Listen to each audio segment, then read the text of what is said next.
Subhanallahi wa bihamdihi. Subhanallahil azim. Жана алардын вала юридуна бидалика илля вajha отуруштан максат бир гана Алланын ыраазычылыгы үчүн болсо. Жакшы сөз угуп алыш максат эмес. Балким жакшы бир лекцияны угуп алыш максат эмес. Алланын ыраазычылыгына жетиш. Алла качан ыраазы болот? Качан айтканын кылсак, айткандай жашасак, айтканын аткарбасак наразы болот, ачуусу келет. Аллах Тааланын ыраазычылыгы үчүн отура турган болсо, жашоомдо ошол Аллах Таала каалабаган нерсенин баардыгы жашоомдон чыксын, динсиздик чыксын, дин жашоома кирип келсин. Аллах Тааланын өкүмүнү аткара турган болоюн, Алланын өкүмүнү аткаруучу болоюн деген ниет менен отурган болсо. Аллах Тааланын өкүмүнү жашоомо алып келейин деп Алланын ыраазычылыгына отурган болсо. Сен урматтуу тууган, ар бирибиз бул дүйнөдө же Алланы ыраазы кылып өтөбүз, же наразы кылып өтөбүз, экөөнүн бири. Ушул күнгө чейин же Аллах Тааланын ыраазычылыгында нерсе кылдык, ар бир эле амалыбыз, же Алланын наразы ачуусун келтире турган бир иш болду. Ортодогу нерсе жок да. Бир адам дүйнөдөн өтүп кетти. Алланы ыраазы да кылган жок, наразы да кылган жок, ортосунда болуп калды. Андай мүмкүн эмес. Эки жол болот, же жакшы же жаман, же туура эмес, же дин же динсиздик, экөөнүн бири. Ортодо адамдын бир жолу жок да. 24 саат бою жашоо же динге жараша болуп атат, же динсиздикке жараша болуп атат. Дин деп эмнени айтат? Аллах Тааланын өкүмүнү тактап, ал ишеничке байланыштуу болсун, амалга байланыштуу болсун, Алланын өкүмүнө жараша. Ар бир нерсе пайда зыян бериш, мисалы акыйданын маселесинде. Канткенде пайда болот, канткенде зыян болот. Өкүмдү тактасын биринчи. Эмнеден пайда келет, эмнеден зыян келет. Кандай каада салттардын кайсыны шариятка ылайыктуу, кайсынысы мисалы шариятка ылайыксыз. Ишеничке байланыштуу болсун же амалга байланыштуу болсун. Же дин болот, же динсиздик болот. Дин качан Алланын өкүмү жана пайгамбарыбыз Мухаммад саллаллаху алейхи ва салламдын сүннөтү анын ичинде сакталып жаткан болсо, анда дин. Пайгамбарыбыз айткандай болуп жатабы? Кылгандай кылып жатабызбы? Анда бул дин болуп эсептелет. Экинчи тарап динсиздик. Өзүнүн каалоосу менен кылып атат. Анын ичинде Алланын өкүмүнү, пайгамбарыбыздын көрсөткөн тартибини тактаган жок, бунун атыны динсиздик деп айтат. Дин менен урматтуу тууган, адам баласынын дүйнө акырети курулат, оңолот. Дин менен адам эки дүйнөнүн бактылуулугуна жетет. Ар бир нерсенин өзүнүн себеби бар. Туура? Курсак ач кала турган болсо, адам курсак ачкалыктын кетире турган себеп тамакты кылган. Фатава Хиндияда келген якини аспап деп. Адам курсагы ачканда тамакты жесе, ошо курсактын ачкалыгы кете турган нерсе. Суусаса, сууну Аллах Таала себеп кылды. Чарчаса, уйкуну себеп кылды. Уйкунун казасы бир гана уйку дейт го. Уктамайынча анын казасы жок экен да. Эсалуу, ал чарчак адамдыкы кетпейт экен. Адам ачка жүргөнгө караганда көбүрөөк уктабай жүрө берсе бат өлөт экен. Ачка жүргөнгө караганда. Ачка көбүрөөк чыдайт экен уйкусуз жүргөнгө караганда. Ар бир нерсенин өзүнүн себебин Алла жараткан. Ошондой эле урматтуу тууган, дүйнө жүзүндөгү баардык инсанга байланыштуу себеп, бактысыздык кетсин, бактылуулук келсин, ал бир гана себеп бар, ал дин, андан башка себеп жок. Бир эле себеп бар. Адам баласы дүйнөдө жана ахиретте бактылыкка жетишин Аллах бир гана себепти жараткан. Бактысыздыктан кутулсун, ал өзү дагы, үй бүлөсү дагы, бүткүл коомчулук, бүткүл эл бактысыздыктан кутулсун, бир гана себеп бар, бактылык кетиш үчүн дин, андан башка себеп Алла жараткан эмес. Ал себеп келмейинче адамдын бактысыздыгы кетпейт. Ал себепти жашоого алып келмейинче адам бактылуулукка жетпейт эч качан. Кандай эле мисалы курсак ач жүргөн болсо, суу ичсин, уктасын, чуркасын, башка нерсе кылсын, бирок анын курсак ачкалыгы кетпейт. Ошондой эле урматтуу тууган, сиз менен биздин эки дүйнөбүздүн бактылуулугу үчүн берилинген нерсе мына ушу Кур'ан-ы Карим. Баардыгыбыздын жашообуздан кыйынчылык кетсин, кайгы капаны баары кетсин. Дүйнө ахиретибиз оңолуп калсын. Мына ошон үчүн сиз менен бизге Кур'анды Алла субхана таала берген. Ошол Алла өтө Рахман, Рахим болгондуктан доор сайын элчилерди жөнөтүп ушуну ачыктап турган, өзүнүн сөзүнү көрсөтүп турган, мына тигиндей жашагыла, мындай кылгыла деп Алла ачык айкын айтып келип турган да. Ошондо дин деп Аллах Тааланын өкүмүнө лайык кылып аткан болсок, Кур'ан хадиске лайыктуу кылган болсок, дин деп айтат, анын карама каршысына динсиздик деп айтылат. Өзүнүн каалоосу менен кылса. Дин менен адамдын дүйнө акырети курулат, динсиздик менен адамдын дүйнө акырети бузулат. Мисалы бирөө үйгө кирип келатат. Үйгө кирип келатып, өзүнүн каалоосу менен кирип кетти. Анын атыны динсиздик деп айтат. Келди да, келгенде сол буту менен келди. Эч кандай бисмилла же бир дуаларга айткан жок. Жөн эле кирип кетти. Салам дагы айткан жок. Эми натыйжада эмне болду? Өзүнүн каалоосу менен кирди, буну динсиздик. Динсиздик дүйнө ахиретти бузат. Кандай бузуп атат? Пайгамбарыбыз саллаллаху алейхи вассалам айтат, эми эгерде дуа айтылбай, бисмилла айтылбай кирсе, анда жиндер бири-бирине жарыя кылат, шайтандар жарыя кылат. Мына Мабит табылды, түнөй турган бир үй табылынды, келгиле. Бардык жин шайтан кирип алды. Периштелер чыгып кетти.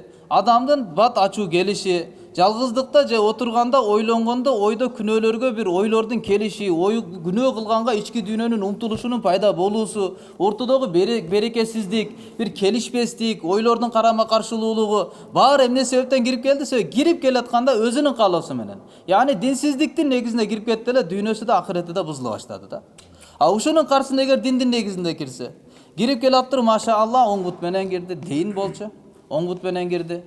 Бисмиллахи валажна ва бисмиллахи харажна ва ала раббина таваккална. Аллах Тааланын аты менен гана киребиз, Аллах Тааланын аты менен гана чыгабыз, жана өзүбүздүн Роббубузга гана тобокел кылабыз деп ушул дуаны окуп туруп үйгө кирди. Анан киргенден кийин салам айтты.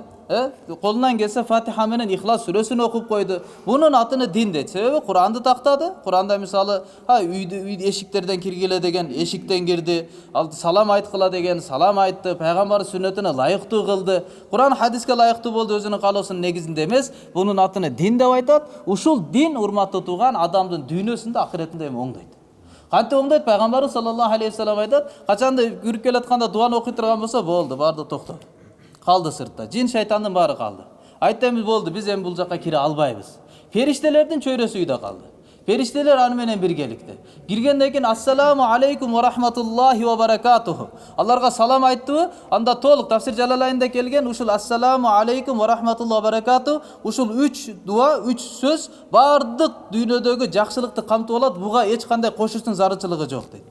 Ва хидаятуху да бир нерселерди кошуп алабыз го, андай кошуштун зарычылыгы жок дейт. Ушул үчөө өзү жетиштүү дейт. Толук берекелердин, жакшылыктардын сураш үчүн, экинчи адамга каалоо үчүн, дуа берүү үчүн ушул 3 эле сөз өзү жетиштүү экен да. Кирип келди, салам берди. Раддул Мухтарда келген, эгерде үйгө кирдиңиз, киргенде эч ким жок, салам берейин десеңиз бир дагы адам жок үйдө. Анда салаваттын бөлүгү ассаламу алейна ва ала ибадиллахи салихин. Ушул дуаны окуш керек экен да. Буну окусак периштелер кайра бизге алек алат. Жиндер алек алабы, алек албайбы, эки түрдүү уламалардын ортосунда талаш тартышы бар. Кыскасы кирип келдиңиз, машаалла, бисмилланы окудуңуз. Саламды айттыңыз. Бисмилланы окугандан кийин сыртта жин шайтандын баардыгы калып кетти. Үйдө периштелердин чөйрөсү болду. Бир пайгамбар саллаллаху алейхи вассалам алдына бир сахаба келип айтты: "Аллахтын элчиси, менде бир аз рызкынын тарчылыгы болуп жатат. Рызкынын тарчылыгынан кыйналып жатамын." Пайгамбар саллаллаху алейхи вассалам айтты: "Саллим ала ахлик", үйгө киргенде үй бүлөңгө салам айткының, бул сага дагы үй бүлөңгө дагы береке болот деди. Рызкынын маселеси чечилет деди. Айтты, машалла, үйгө береке түштү. Фатиха Ихлас сүрө окуп койду, рызкынын маселеси чечилди, береке келди.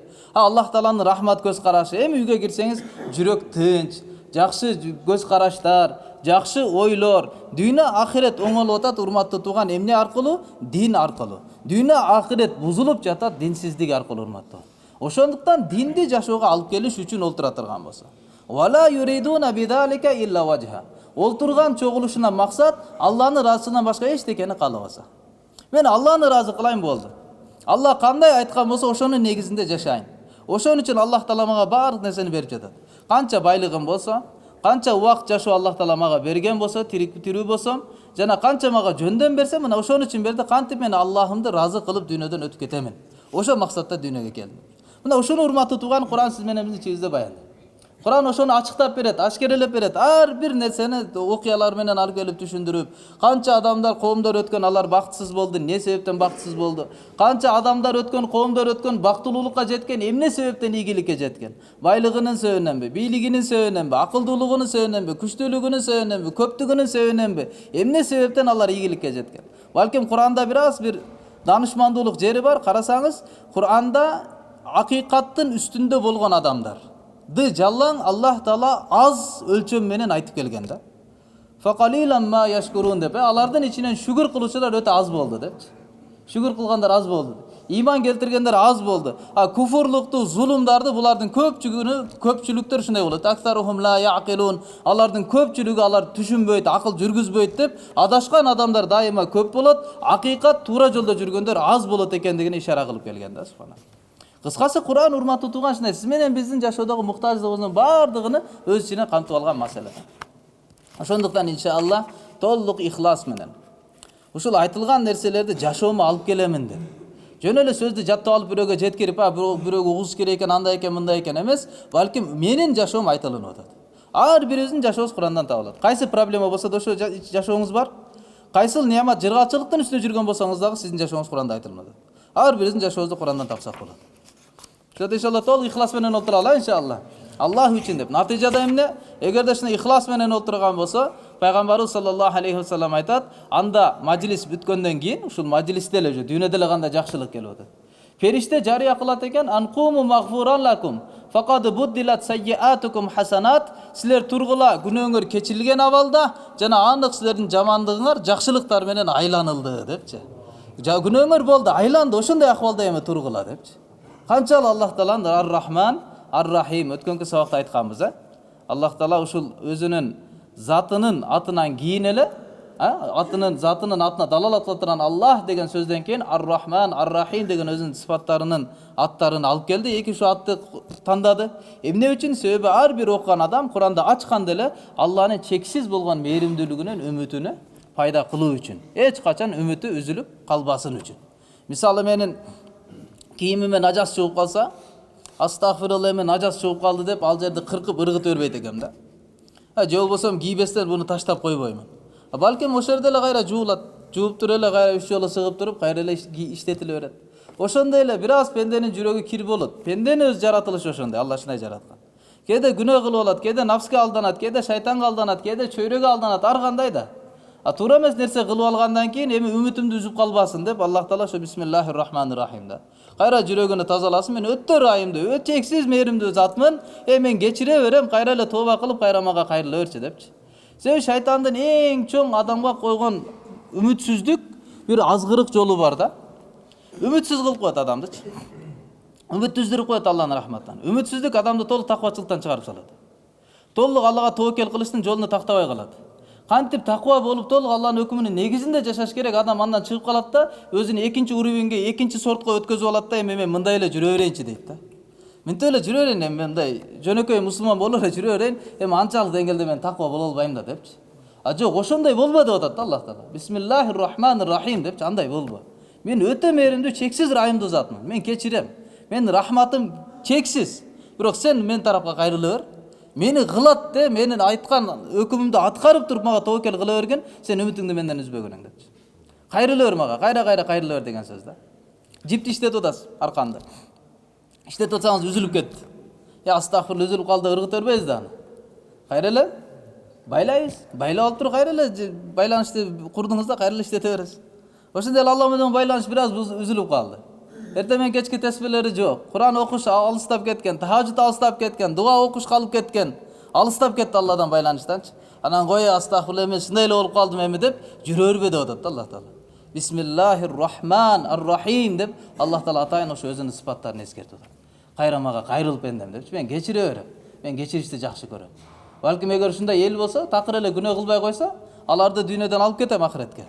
Ордуна бейиш берилет. Бирок кайра бир коом келет, ал күнөө кылып Алладан кечирим сурай турганчы. Аллага жагымдуураак экен да. Таква болуп төптүз жүрө берди. Бирөө тоба кылып күнөө кылды, бирок сөзсүз тоба кылды аркасынанчы. Аллага жагат экен да, жалдыраган. Алла сеге сүйнөт Аллачы. Алла сүйнөт, менин пендем аны кечире турган Раббысы бар экенин билдиби депчи. Сахih хадисте келет. Ошондон иншалла Аллах субханаху ва таала Куранда Хаким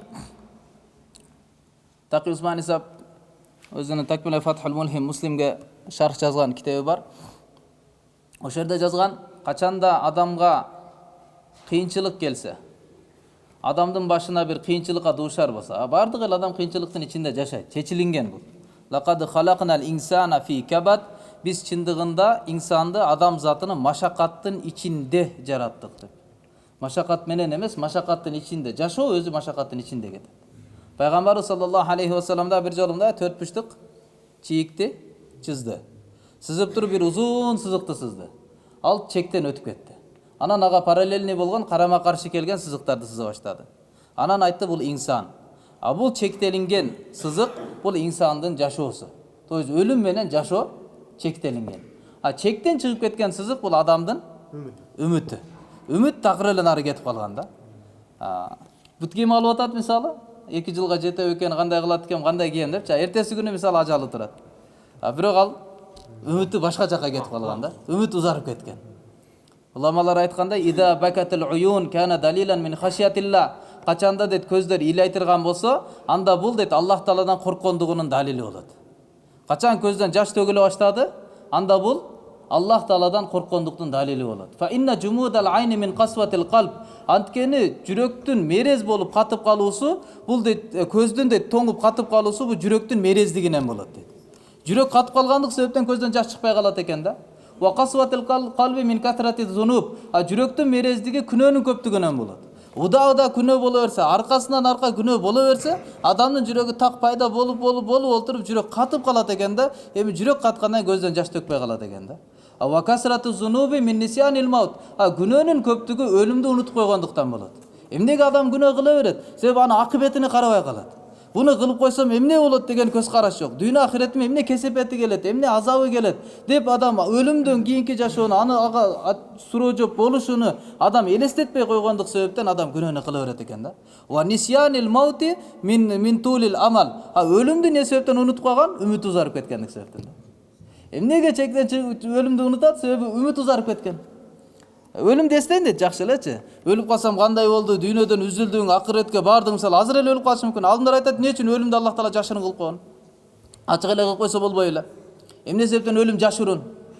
Ачык белгилеп койгондо адам ошого даярданмак.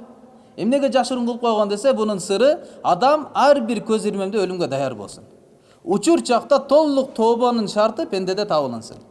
Ар бир пенде, аял эркек, бай кедей толук жашоодо өлүмгө даяр болуп турсун. Ошон үчүн Аллах Таала өлүмдү жашырын кылып койгон да. Өлүмдү эстегиси келбейт. Эмне себептен? Үмүт узарып кеткен да. Эртең өлүп калайын десе, бунун планы бул жакта мисалы 10 жылдык план жүрөт да. Үй багыш керек, мисалы оборотко салып койгон, 2 жылдан кийин мындай болуш керек, 4 жылдан тигиндей болуш керек. Толтура үмүтү бар да. Өлүмдү эстегенге ал жол бербейт да. Бир аз эстеп көрсө эле жүрөк кысылып кетет, кой дейт да. Кайра эле өзүнүндай жакшы жашаш керек, мээнет кылыш керек да. Дүйнө ахиретте Куранда суратып атпайды ол. Дүйнө ахиреттин жакшылыгына чыркай берет да. Жок, ушул үмүт неге узарып кеткен дейт. Алдындар айтат, себеби өлүмдү унутуп калган дейт да. Өлүмдү унуткандыктан үмүт узарып кетти дейт. Ва нисянил маути мин хуббуд дунья. Эмне үчүн өлүмдү унутуп коет? Себеби дүйнөнү жакшы көрүп калгандыктан. Дүйнөнүн кимсесин, дүйнөнүн нерселерин жакшы көрүп калуу бул адамды өлүмдү унуттуруп коет. Жашагысы келет. Жашагысы келгенден кийин ал өлгүсү келбей калат экен да. Өлүмдү унутуп калат экен. Ва хуббуд дунья раси кулли хатиа. Пайгамбардын айткан хадиси бар. Дүйнөнү жакшы көрүү бул бардык катачылыктын башталышы деп. Дүйнөнүн нерселерин, дүйнөнүн жашоосунун, дүйнөнүн жырганчылыгын жакшы көрүү бул бардык каталардын башталышы болуп эсептелинет.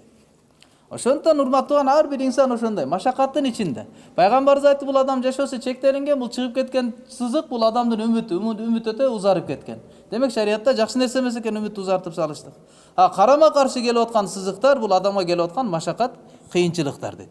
Адамдын сыноолору. Бирөөдөн кутулса, экинчиден кутулса, үчүнчү өлүмгө чейин адам ушундай кыйынчылыктын ичинде кете берет.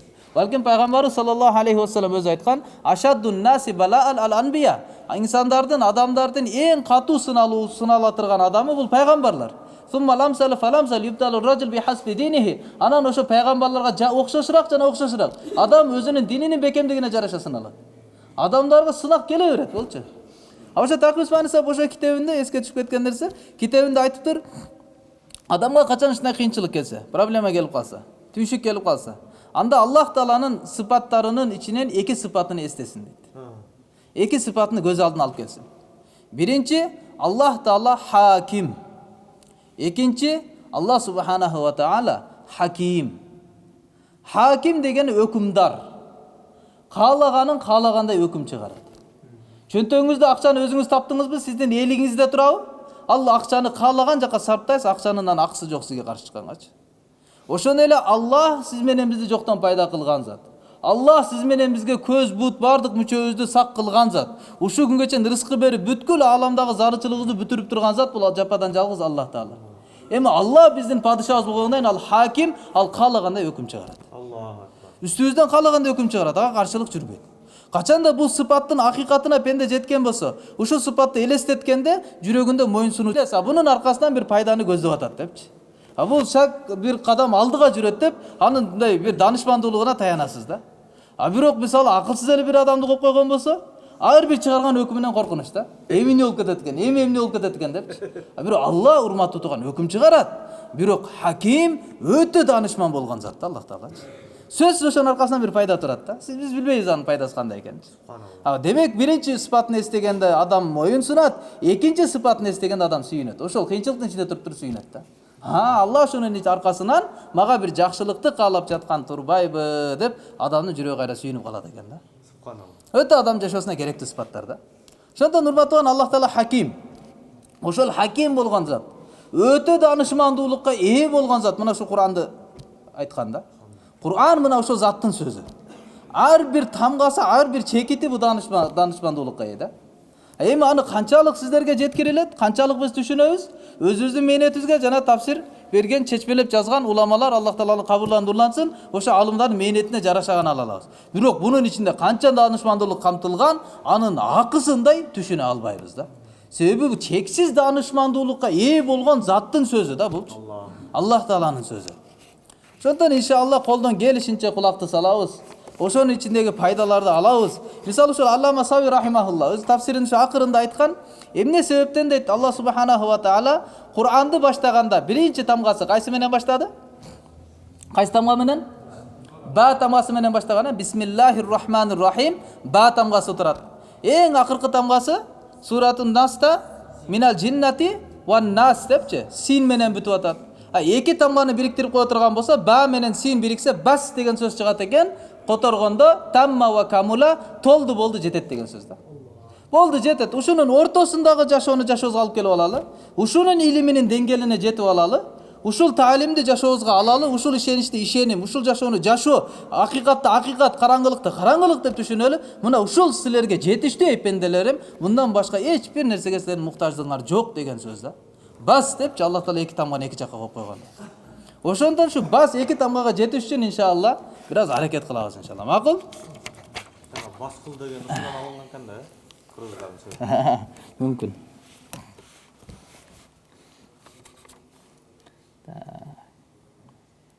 Өткөндө бисмилла боюнча бираз сөз кылган болчук, Фатиха сүрөсүнүн аталыштары. Өтө көп аты бар деп 20дан ашык. Бул жерде ошонун 20 атын алып келиптир, Фатиха сүрөсү аталынган. Тоз аталыш үчүн мисалы тасмиятул кул бисмил жуз деген бир эреже бар да, көп сүрөлөр ошонун негизинде аталат. Толук нерсени анын бир бөлүгү менен атап коюу. Бир толук нерсени мисалы кинолордо дагы ошонун ичинде бир эки сөзү болсо, же бир эки окуясы болсо, толук тасманы бир ошол ат менен атап коет да. Толук нерсени бир бөлүгү менен аташ. Ошондой эле көптөгөн сүрөлөр ошондой. Бакара сүрөсү мисалы, Бакара деп аталат, уй депчи. Эмне себептен? Мал деген сөз. Эмнеге антип аталып калды десе, себеби Куран ошо Бакаранын ичинде көптөгөн нерсе эскерилген, бирок ошонун ичинде уйдун дагы эскерилүүсү бар. Ошонун окуясы айтылынат. Ошондуктан толук сүрөнүн атыны бир ат менен атап койгон. Ошондой эле Фатиханын түрдүү аттары бар экен. 20дан ашык аттары аталынган Фатиха сүрөсүнүн.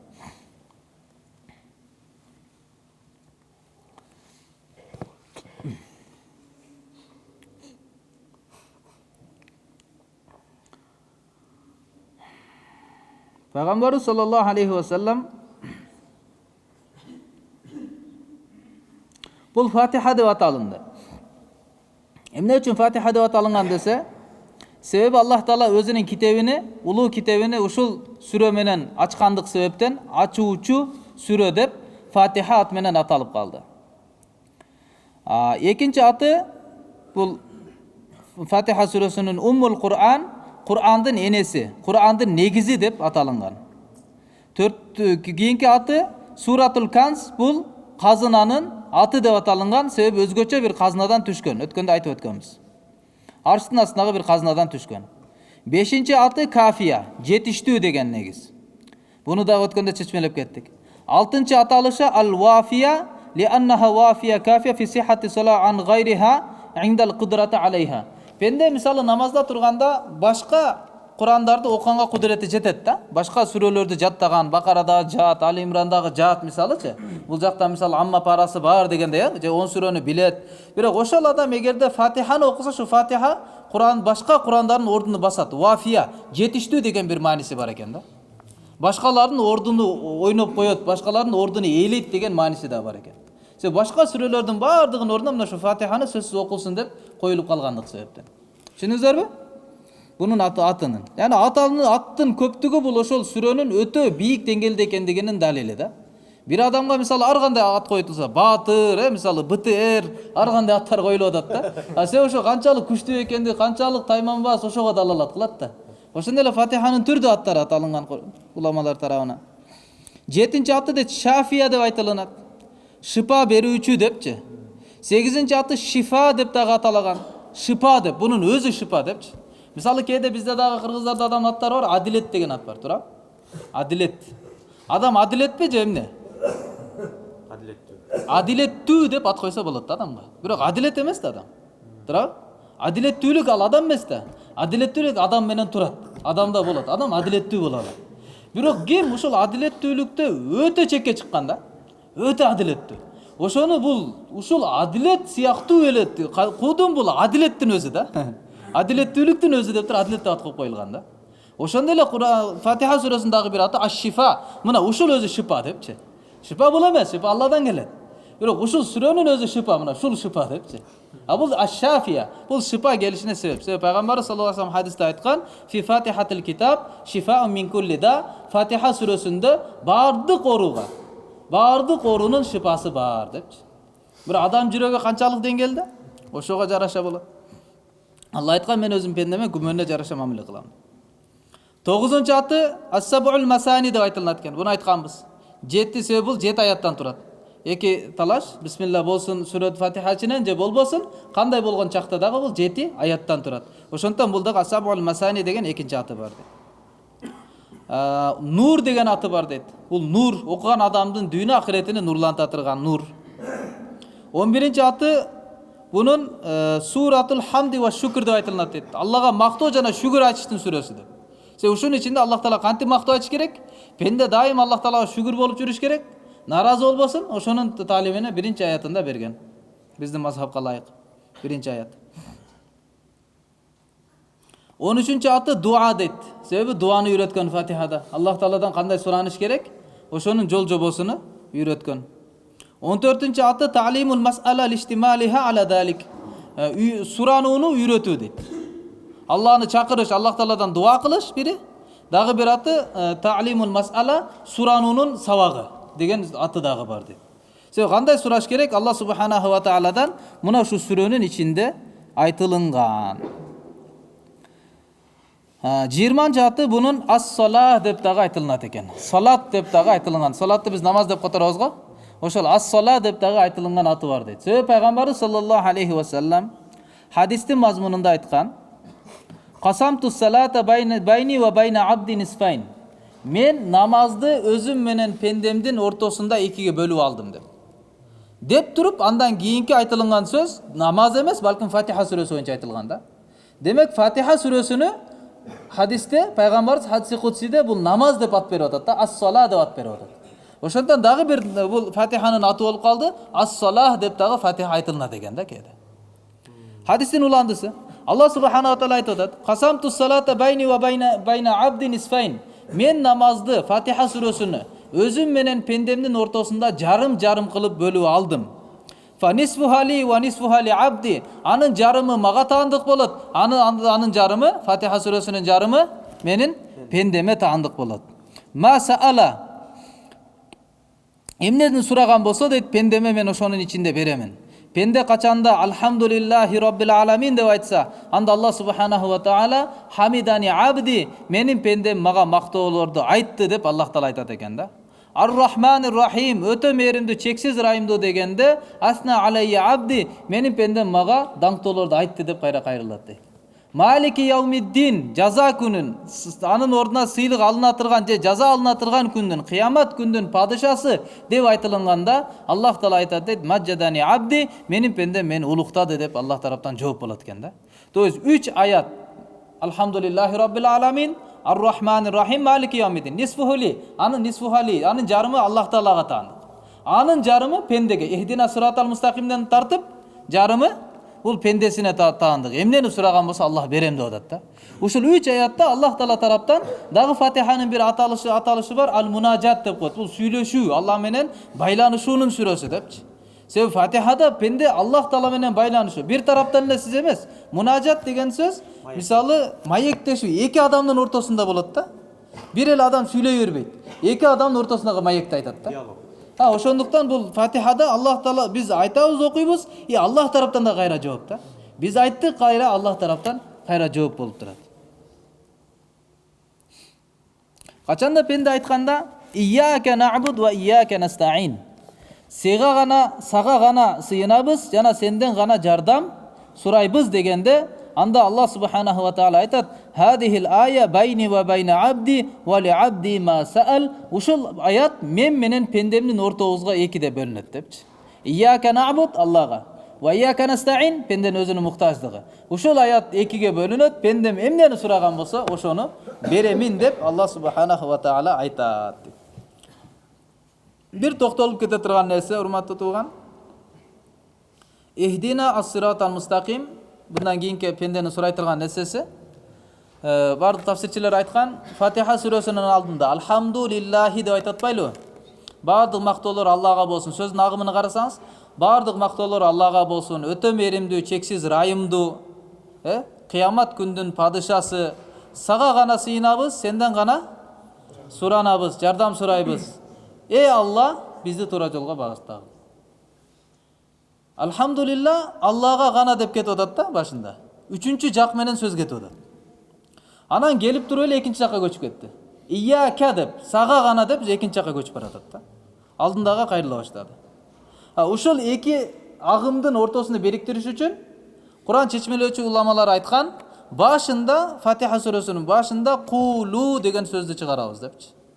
Дачатына айткыла, эй пенделерим ушундай деп дей турган болсо, анда бардыгы бир агымда болуп калат да. Алланы мактап туруп, анан Алладан сурап, Аллага кайрылып. Түшүндүңүзбү? Ошондон бардыгы пенде айткын деп Аллах Тааланы бизге берип аткан сабак болуп калат да. Алхамдулиллахи Rabbil Alamin деп Алла өзүнө өзү мактай айтпай атат, балким пендем айткын деп Аллах Тааланы берген өкүм болуп калат. Ушундай деп айткыла пенделерим деп. Демек Аллах субханаху ва таала өтө намаздын алдында тургузуп туруп, намаздын ичинде ушул өкүмдү берип жатат. Ихдина, биздин баарыбызга Алла өзүң хидаят бергениң депчи. Ага чейинки сөз не болуп атат? Iyyaке na'budu ve iyyake nesta'in. Сага гана сыйынабыз, жана сенден гана жардам сурайбыз деген сөз. Ушул жерде Умар рахимахулла өтө бир таң каларлуу бир тафсир айткан да. Ушул хадиске байланыштуу, хадиси кудсиге байланыштуу. Качанда пенде Alhamdulillahi Rabbil Alamin деп айтканда Аллах тараптан жооп болуп жатат. Мени пенде мени мактады деди. Бирок ушинтип намаз окуп жаткан адам, ал өзүнүн жашоосундагы эле дин менен каниет кылып жүргөн адам болчу да. Башкалардын динсиздигини жоюш үчүн мээнет кылбаган адам эле. Канча деген адамдын жашоосунда зулумдук болуп жатат, адилетсиздик болуп жатат, алдап кетүү болуп атат, канча адамдардын каны төгүлүп жатат, адамдын жашоосунда канча динсиздик болуп жатат, ал буну кайгыртпайт. Пайгамбарыбыз сахih хадисте айткан, башка адамдардын кайгысы менен кайгырбаган адам алардын ичинен эмес депчи. Алардан эмес болуп эсептелинет. Бул адамга эч кандай башкалардын кызыгы жок, өзү менен өзү да, өзүнүн жашоосунда дин болсо, өзүндө зекет болсо, өзүндө илим болсо, өзүндө зикир болсо, өзүндө болсо, бирок башкалардын жашоосунда динсиздик аны кайгыртпайт, бир кыймыл калып келди дейт да. Эми ошондой адамдын намаз окуганда дейт Умар рахимахулла айткан, Iyyaке na'budга жеткен учурга чейин Алла аны тастыктап келет. Маектешүү жүрүп келет ушул жерге чейин. Бирок качанда Iyyaке na'budu ve iyyake nesta'in дегенде, сага гана сыйынабыз, сенден гана жардам сурайбыз дегенде Алла айтат, сен калп айттың деп туруп бул сөзүнү кайтарат дейт да. Жарымы мен үчүн, жарымы пендем үчүн, пендем сураганды берем деп айтпайт дейт. Калп айттың деп айтат дейт. Эмнеге? Сен сөзүңдү айтып атасың, баарыбыз Алла сага сыйыныш керекпиз деп атасың, бирок сен өзүң эле турасың, ыраазы болуп өзүңө. Өзүңдүн намазың менен өзүң турасың. Өзүңдүн диниңе сен өзүң разысың. Элдердин динсиздиги үчүн сен кайгы калпы көтөрүп, бир тахажжудда туруп, бир ыйлап, алардын эшигине бир такылдатып барбай элесиң го. Кошунан канча жылдан бeri намаз окубай жүрөт. Өзүңдүн үйүңдө жашап жүргөн байкең, өзүңдүн үйүндө карындашың, алар динсиз эле жүрөт. Аларды отургузуп алып бир насаат айтып бир кайгырып койгон жоксуң, алардын атын атып бир дуа кылып койгон жоксуң. Дагы туруп анан ияка набуд деп атасың ба алдыма туруп? Сага гана сыйынабыз деп айтып атасың. Сенден гана жардам сурайбыз деп айтып атасың. Аллах Таала айтат дейт, жок, пендем ушул жериң калп сүйлөдүң деп айтат дейт да. Анын кыраатын Алла кабыл кылбай кайра кайтарат дейт. Ошондон Алла субханаху ва таала ушул именно ушул тараза этиштин ушул сөзүн алып келген. Набуду сага гана сыйынабыз деген сөздү алып келген да. Жана сыйынамын эмес да, абуду эмес. Сенден гана жардам сураймын деп. Ушинтип айтканда дейт, Алла субханаху ва таала айтат, мына пендемдин жарымы, бул аяттын жарымы пендем үчүн, жарымы мен үчүн, пендем сураган нерсесин ага беремин деп айтат. Якулул абд, пенде дагы айтат. Ихдина ас-сиратал мустақим. Я Алла, сен бизди туура жолго багыттагын. Ас-сиратал мустақим, туура жолго сен бизди, я Алла, салгының деп пенде Аллага кайрылат. Сиратал ладина ан'амта алейхим, ушундай адамдардын жолу, алладина ан'амта алейхим, сен алардын үстүнө жакшылык кылып берген элең. Минан набийин ва сиддикин ва шухадай ва салихин. Пайгамбарлардан, сиддикин, чынчылдардан жана салих шейиттерден. Ошолорго кандай жашоо бердиң? Маулана Юсуф рахимахулла айткан, кимде ким ушул аятты чын жүрөктөн талап кылып аткан болсо, чын жүрөктөн эгерде айткан болсо, сираталладина ан'амта алейхим деди да. Алла, мага ушундай бир жашоо бер, ушундай бир жол бер. Ошол жолдо салган адамдарга сен өзүң ин'ам кылган элең, өзүң жакшылык кылган элең, неаматыңды жадырган элең. Ошолордун жолуну мага бер дей турган болсо. Кур'анда башка жерде аятта айткан, улайка ма'алладина ан'амаллаху алейхим минан набийин ва сиддикин ва шухадай ва салихин. Мун'ам алейхилер ким? Кимге Аллах Таала ан'амта алейхим, сен аларга жакшылык кылгансың. Ошол жакшылык кылгандарды Кур'анда кимде айткан? Турабы? Мисалы, я Алла, сен аларга жакшылык кылгансың. Бирөөгө айткан болсоң, сен бар, тиги менен бар, ким менен барайын? Кече 10 сом бердиң, ошо менен бар. Значит, бир адамды айтты да, определенный бир адамды айтып атат. Ошондой эле биз Алладан сурап атабыз, я Алла, сен аларга жакшылык кылгансың, ошол адамдардын жолуна бизди сал деп атабыз да. Ошол адамдар кимдер? Кур'ан өзү аны тафсирлеген. Алла айтат, минан набийин, алар пайгамбарлардан, сиддикин, чынчыл адамдардан, салих болуп жашаган адамдар, шухада, Алла жолунда жанын берген адамдар, дин үчүн өзүнүн толук жашоосуну арнаган адамдар, мына ошолордун жашоосун, ошолордун жолуна мени салгынын деп суранып атабыз да. Маулана Юсуф рахимахулла айтат, кимде ким бис сыдык, эгерде чындап эле талабы ушул болгон болсо, намазда чындап эле Алладан ушуну сурап аткан болсо, анда ал пайгамбарларга, сиддикиндерге, шухадаларга, салихиндерге келген акыбал кыйынчылыктарды күтө берсин деген да. Сен чындап алардын акыбалын сурап. Сен ошолордун деңгээлин сурап атасың, мына алардын акыбалы мына чыдайм. Сен мына ошол аркылуу алар ага жеткен. Туруп ал деңгээлге жетип калбады. Уламалар айткандай, силер азыр шейхтердин, чоң уламалардын, чоң адамдардын, Аллага жеткен адамдардын азыркы акыбалын карап суктанбагыла. Ошого эмне аркылуу жетти, ошону карагыла депчи. Кандай кыйынчылыктар, кандай курбанчылыктар болгон алар Аллах Тааланын алдында, мун'ам алей, Алланын неаматы алардын үстүнө түшүшүнчү. Мына ошолорду сурап атасыңбы? Мына жашоосу анда ушул кабыл кылгының деп Алла тараптан сунушталат дейт. Субханалла. Гайрил магдуби алейхим алад-даллин. Ал адамдар, ушундай адамдардын жолу болсун. Гайрил магдуби алейхим, аларга сенин ачуң келбеген жана адашпагандар. Жөөттөр дагы эмес, жана христиандар дагы эмес, адамдардын жолуна биздин баарыбызды, я Алла, ошо жолго салгының деп пенде суралат экен. Якулулла, ошондо Аллах Таала айтат дейт, фахаула или абди, мына сураган нерселери пендем үчүн, вали абди ма саал, эмнени сурады? Болду, пендем ошону алды деп Аллах тараптан кайра жооп болот дейт. Ошондон урматтуу намаз бул мунажат, Алла менен болгон бир маектешүү да. Жөн эле мындай окуп коюш менен, кыймыл аракет, сөздү айтып коюш менен кетпейт да. Ушул Фатиханы окуп жатканда, ушул айтылган маанилерге ой жүгүртөлү.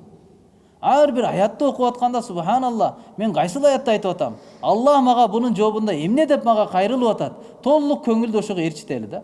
Болбосо ой эки жакка чыгып кете берет.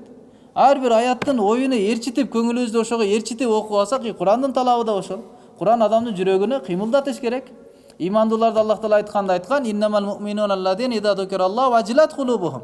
Имандуулар ушундай адамдар гана болот, аларга Алла эскерилгенде жүрөктөрү коркуп кетет. Жүрөктөрү коркунучка толуп кетет Алла эскергенде. Ва иза тулият алейхим аятуху задатхум имана. Аларга качанда аяттар окулганда, ал аяттар алардын имандарын көтөрөт. Яни Алла ошо аят аркылуу алардын имандарын көтөрө баштайт. Ва ала роббихим ятаваккалун. Имандуулар өздөрүнүн роббилерине гана таваккал кылышат. Аллах кылып жашашат дейт. Ошондон иншалла толук ушул аятты окуганда бир жүрөктү таасирлентип, намаз окугандын баарыбыз аракетини кылалы. Болбосо намаз болот, намаз менен биргеликте күнөө дагы адам алып алат. Намазды окуду, бирок намазды кайдыгерсиздик менен окуй турган болсо, жоопкерчилик менен кутулуу менен биргеликте күнөө дагы адам алып калат. Көптөгөн нерсени жакшы иште, мисалы Куран окуп атат адам, Куран аркылуу өзүнө каргыш тилеп алат. Амалды кылып дагы амалдын ичиндеги, жакшы иштин ичиндеги арам нерседен сакталынбаса, адам ушу жакшы иш аркылуу дагы адам күнөө кылып алат да.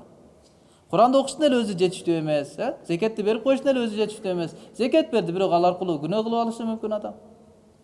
Намаз окуп атат, бир алым өзүнүн шагирттерине айтты. Кимдеги эгерде намазды бигайри жухдис сала, намаздын мээнетисиз эле намаз окуса. Намаздын мээнетин кылыш керек эле, бирок намаздын мээнетисиз намаз окуду. Анда ал намазды бүткөндөн кийин намаздын жоопкерчилигинен кутулуу менен биргеликте ал күнөө дагы алып алды деди да. Анан окуучулары сурады, ey устаз, сиз кайсыл нерсени эске тутуп күнөө кылды деп айтып атасыз, кайсыл нерсени намаздын мээнети деп айтып жатасыз? Устаз айтты, намазга азан айтылган учурда шайтан азандын үнү жеткен жерге чейин шайтан качып жөнөйт. Качанда камат айтылганда дагы кайра качып жөнөйт. А пенде келип туруп Аллаху акбар намазга турду. Анда шайтан келип туруп эми анын азгырыгы башталат. Удкур када, палан нерсени эсте, пенде унутуп койгон нерсе болчу, унутуп койгон нерселер эми адамдын мээсине сала баштайт, эскере баштайт кайра. Адам ошо менен алектендирет. Адамды алектендирген аракетин кылат. Адамды эсине салат ошону. А намаздын мээнети кандай? Ошол ой келген учурда кайра ойду кайтарыш да. Ой келип калды, бир нерсени эстеп калдыңыз. Бирок кайра кайтарыңыз, сиз кайсыл жерде турасыз, ошону эске алыңыз. Аллахтын алдына чыкканыңызды унутпаңыз. Аллах Таала сизди периштелерге өкүм берип, периштелердин да көңүлүн өзүнүн көңүлүнө сизге салып турат. Пенделерим акшифа хижаб байни ва байна абди, пенде менен ортомдогу пардаларды ачып койгула деп Аллах Таала өкүм берип, толук Аллахтын назар рахматы сизге түшүп турат. А болду, башка ойлордон чыгып толук Аллах Тааланын көңүлүнө, Аллах Таала менен болгон мунажатка, маектешүүгө адам баласы кийлигиш керек да. А жок, адам бир ой келди, намаздын ичинде турат, намаз окуп атып ушунчалык ошол ой менен алектенип калды, намаздын ичинде жүрүп адашып калды, жоголуп кетти, адресин таппай калды. Канчанчы рекет, кайсы сүрө, теспен айттыбы, айтпадыбы, витр важипта кунутту окуду, окубадыбы, эмне экенин такыр таппай калды да. Же болбосо ушундай деңгээлде болду, намаздын бейкапарчылык, намазды адат болуп калган окуй берип, окуп бүтүп салам берип атып анан эстеди. Мен кандай окудум, биринчи рекетке эмнени окугам, экинчи рекетке эмне окугам, өзү тапып билбей калды да. А бул намаз бүтүп калды да ошондой. А бунун атыны устаз айтты, мына ушул намазды мээнетисиз оку дегенде ушуну айтат деп. А ушундай окуса, яни Аллахтын алдына чыгып алып туруп, Аллах Тааланы кайра тоготпой башка нерселерди эстей бериштик, ушунун күнөөсүн алып калат дейт да. Аллах Тааланын алдында тоң моюндуктун күнөөсүн алып калат. Ошондон окуганда иншалла ушул аяттарга маанисине толук көңүл коюп окуганын аракетини кылалы, урматтуу тууган.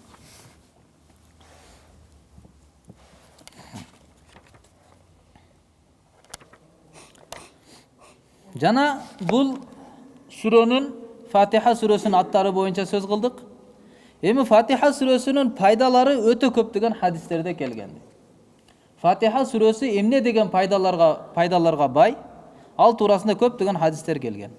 Алардын бири мусалсал бил халаф биллахил азим деп коет. Аллах валлахил азим биллахил азим, өтө улуу болгон Аллах Таала менен касам ичемин. Өтө улуу болгон Алла менен касам ичем, мен палан устазымдан уккан бул хадисти. Ал шагирт болсо, бунун шагирти өтө улуу болгон Аллага менен касам ичемин, мен өзүмдүн устазымдан укканмын деп мусалсал, үзгүл түксүз ушундай санжыра менен келген хадисте айтылган хадисти. Дайча айтканда бунун санжырасы өтө катуу, күчтүү болуп эсептелинет да. Касам ичип бири-бирине хадисти айтканда, касам ичип туруп айтканда мен паландан уккам деп ушинтип чогулунган хадис. Ал хадисте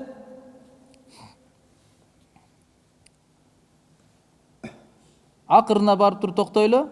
Абу Бакр Раджии айтат: мен Алла биллахил азим, улуу болгон Аллах Тааланын, өтө улуу Аллах Таала менен касам ичип айтам.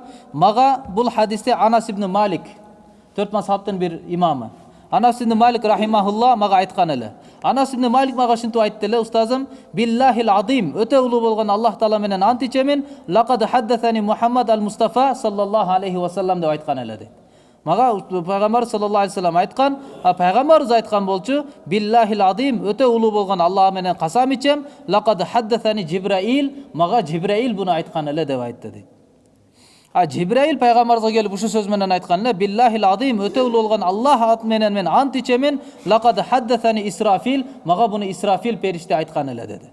Ва кал, Исрафил ушинтип айтты: кала таала, Аллах Таала айтты: я Исрафил, бииззати ва жалали ва вujudi ва карами. Исрафил, өзүмдүн улуулугума, даңкыма, барлыгыма, берешендигиме мен касам ичемин. Алла өзү каалаган нерсесине касам ичет. Пенделер Алладан башка менен касам ичүүгө рухсат жок. Ман караа бисмиллахир рахманир рахим марра, би фатихатил китаб марра вахида. Кимде-ким бир жолу бисмиллахир рахманир рахим деп окуй турган болсо, Жами'i Сагир деген хадис жыйыны бар, ошо китептеги келген хадис. Кимде-ким бир жолу бисмиллахир рахманир рахим деп окуса, жана фатихатил китаб, Фатиха сүрөсүнү кийин ушунун аркасынан бир жолу окуй турган болсо, анда ишхаду анни гафарту лаху. Исрафил, периштелерге Алла кайрылып атат: күбө болгула мен аны кечиргениме. Ва кабилту минхул хасанат, жана мен анын жакшыларыны кабыл кылганыма күбө болгула. Ва тажавазту анху сайяат, анын туура эмес нерселеринен өтүп аны кечиргениме силер күбө болгула деп айтат. Вала ахриqu лисанаху финнар, мен ушул сүрөнү окуган тилини тозок отуна мен буну күйгүзбөйм, ушуга күбө болгула деп Алла айтат. Ва ажизаху мин азабил кабр, аны кабар азабынан мен аны куткарышыма силер күбө болгула деп айтылат. Ва азабин нар, тозок отунан, вал фазаил акбар, эң катуу болгон коркунуч, кыяматтын чоң болгон коркунучунан дагы мен буну азат кылганыма силер күбө болгула деп Аллах Таала айтты. Жабраил алейхиссаламга, Исрафил алейхиссаламга айтты дейт. Ва ялкани каблал анбияи вал аулияи ажмаин, жана ал мага пайгамбар жана аулиялардан мурун ушул пенде мага жетип келет, мени менен жолугат дегенге күбө болгула деп Алла субханаху таала Исрафил алейхиссаламга айтты дейт. Фатиха сүрөсүнүн ушундай дейт. Мындан да башка көптөгөн Фатиха сүрөсүнө байланыштуу пайдалары айтылынган дейт. Башында Малик сахаба экен да. Анас ибн Малик сахаба эмес. Буну ошол ортодогу бир рави түшүп калган хадис деп айтылат. Сахабадан түшүп калган болуп эсептелет. Мурсал дейт, ирсал. Фаида, бир аз ошого байланыштуу пайдалар дейт. Рава Шаби вал А'маш. Шаби рахимахулла, А'маш рахимахулла, чоң хадис алымдары айткан: Анна Расулуллахи саллаллаху алейхи ва саллам кана яктуб бисмика Аллахумма хатта назал ва кала иркабу фиха бисмиллахи маджрейха ва мурсаха. Пайгамбар саллаллаху алейхи ва саллам биринчи кат жаздырган учурда биринчи бисмика Аллахумма деп жазчу экен да, башында. Сенин атың менен, Аллах деп ушинтип жазат эле дейт башында. Качанга чейин бул аят түштү: иркабу фиха бисмиллахи маджрейха ва мурсаха деп. Ал кемеге отургула бисмилла деп туруп деген аят түштү. Андан кийин пайгамбар алейхиссалам Намл сүрөсүндө, андан кийин пайгамбар саллаллаху алейхи ва саллам бисмилла деп жаза баштады. Бисмика Аллахумма дебей, бисмиллахи деп үчүнчү жак менен Аллахтын аты менен деп ушинтип жаза баштады дейт. Жаздыра баштады. Качанда кулидуллаха авидур рахман, Мухаммад сен айткын аларга, Аллах деп туруп чакырасыңарбы же Ар-Рахман деп чакырасыңарбы? Аллага эң жакшы аттар таандык деген аят түшкөн учурда, анда пайгамбар саллаллаху алейхи ва саллам бисмиллахир рахман деген сөздү дагы кошту дейт. Ар-Рахман деген аятта эскерилгенде Ар-Рахман деген сөздү да кошуп жаздыра баштады. Качанда иннаху мин Сулайман, Худ сүрөсүндө иннаху мин Сулайман кат маселеси боюнча бул Сулайман алейхиссаламдан ва иннаху бисмиллахир рахманир рахим деп Куранда айттык го, ушул аят Курандын аяты болуп эсептелет, бисмиллахир рахманир рахим айтылган деп. Негизинен бисмилла деген сөз Куранда 3 жерде келген да. Аллага изафат кылынып, Алла деген сөзгө ыйгарылып 3 жерде айтылган. Биринчи Фатиха сүрөсүн эгерде ошо Фатиханын ичинен дей турган болсок, басмаланы, бисмилланы, анда ошол жерде бисмиллахи деп биринчи айтылган. Ошо Абдулла ибн Масуд радиаллаху анхунун хадисине келип такалат да. Ушул сахабадан алынат. Ушул сахаба айтат: "Ман арада айюнжиахуллаху миназ-забанияти 19 фальяқра бисмиллахир-рахманир-рахим" дейт. Аллаху акбар. Абдулла ибн Масуд радиаллаху анху айтат: "Кимде ким эгерде аны 19 забаниядан сактагысы келсе". Мындайча айтканда тозокко байланыштуу периштелер 19 периште, башка сүрөдө келген, эскертилген. Ошол 19 периштелердин, тозоктун периштелеринен сактангысы келген болсо, анда ал бисмиллахир-рахманир-рахим деп окусун деген экен Абдулла ибн Масуд радиаллаху анху. "Лияджалаллаху лаху бикулли харфин минха жанна мин кулли вахид". Ошол бисмиллахир-рахманир-рахим тамгаларды эске алганда, булар тамгалар 19 тамга болот экен. Ошол ар бир тамганын ордуна Аллах Таала тозок ошол периштеден сактап, анын ордуна бир бейиш куруп берсин депчи. Ошон үчүн бисмиллахны окусун деп Абдулла ибн Масуд радиаллаху анху айткан экен. Вакад фассараха ба'дул арифин ала муктадал хуруф. Кээ-бир Аллах Тааланы жакшы тааныган пенделер бул бисмиллахир-рахманир-рахимди тафсирини жазганда, бул боюнча том-том китептер жазылган да тууган. А бирөөлөр буну тафсир кылганда ошо ар бир тамгасынын талабына жараша тафсир берген дейт. 19 тамганы 19га бөлүп. Айткан ба тамгасы бул ошол Аллах Тааланын ар бир ысмы азамдары, Аллах Тааланын асмаул хусналары, Аллах Таалага таандык болгон эң чырайлуу аттар 99 зикир кылынган, 101 кем. Бизге зикир кылган, айтылынган ушунчалык. Ошол Аллах Тааланын сыпаттарынын башкы тамгалары айтылынган дейт да. Бада мисалы ба тамгасында бисмилла дегенде басир, бақи, албир жана башка ушу сыпаттарынын бардыгы ушунун ичинде камтылган дейт. Ба сыпат менен башталган аттардын бардыгы ушунун ичинде дейт.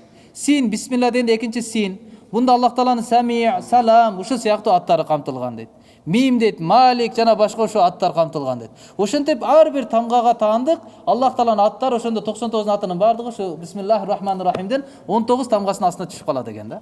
Яни кимде ким бисмиллахир-рахманир-рахим деп айткан болсо, анда Аллах Тааланын 99 сыпатынын бардыгын атап туруп, мына ошонун берекеси аркылуу баштап атат деген маанини берген экен да. Аллах Таала бардыгыбызга амал кылганга мүмкүнчүлүк берсин. Субханаллахи ва бихамдихи, субханакаллахумма бихамдик, ашхаду ан ла илаха илля анта, астагфирука ва атубу илейк. Ахиру даъвана алхамдулиллахи rabbil alamin. Subhana rabbika rabbil izzati amma yasifun wa salamun alal mursalin walhamdulillahi rabbil alamin birahmatika ya arham. Jazakallah. Allah qabul qilsin. Subhanallahi wa bihamdihi